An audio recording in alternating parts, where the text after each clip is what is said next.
আসসালামু আলাইকুম। আমি আজকে আপনাদেরকে রেস্টুরেন্ট স্টাইলে ভেটকি মাছের রেসিপি দেব, যা খেতে দুর্দান্ত লাগে। তো দেখেন, আমি প্রথমে মাছগুলোকে ভালো মতো ধুয়ে নিয়ে ছোট ছোট পিসেস করে কেটে নিয়েছি এবং হলুদ ও মরিচ দিয়ে, লবণ দিয়ে এবং লেবু দিয়ে ভালো মতো এটাকে ম্যারিনেট করে 10 মিনিটের জন্য রেখে দেব। যখন ম্যারিনেট করা হয়ে যাবে তখন আমরা এটাকে তেলের মধ্যে ফ্রাই করব। এই দেখেন, তেলের মধ্যে, কড়াইয়ের মধ্যে তেল দিয়েছি। তেলটা গরম হয়ে গেলে এই তেলের মধ্যে আমি মাছগুলোকে ফ্রাই করে নিয়েছি। আর অন্য কড়াইয়ে আমি পেঁয়াজ রসুন দিয়ে তেলে ভেজে নিয়েছি। যখন লাল লাল কালার এসেছে তখন আমি আদা রসুন এবং জিরা বাটা দিয়ে ওটাকে আমি কষিয়ে নিচ্ছি। আর এদিকে আমি ব্যবহার করেছি গোটা গোটা পেঁয়াজ 4 ফালি করে নিয়েছি, টমেটো নিয়েছি, গাজর নিয়েছি, ক্যাপসিকাম নিয়েছি। দেখেন, এগুলোকে কিন্তু খুব বেশি সেদ্ধ করা যাবে না।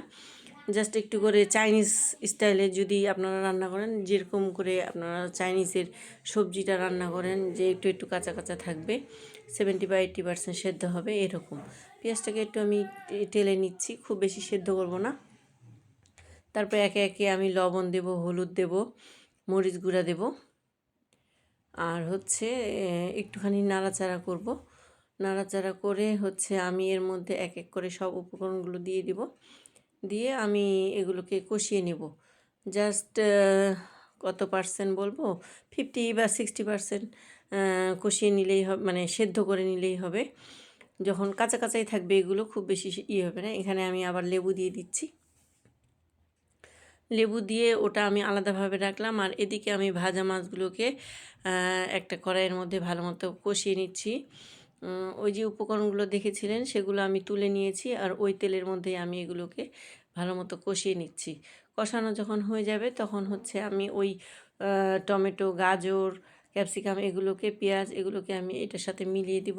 মিশিয়ে দিয়ে একটুখানি পানি দিয়ে জাস্ট একটু নাড়াচাড়া করলেই এটা হয়ে যায়।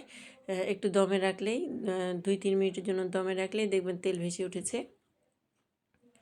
তো এটা রান্না করা খুবই সহজ। এই মাছটা নরম, এই জন্য খুব তাড়াতাড়ি হয়। যখন আমার রান্না শেষের দিকে তখন আমি একটুখানি সামান্য পরিমাণে চিনি দিয়ে দিব স্বাদ ব্যালেন্সের জন্য। আর জিরার গুঁড়া দিচ্ছি। এখানে আমি ভাজা জিরার গুঁড়োটা দিয়ে দিচ্ছি।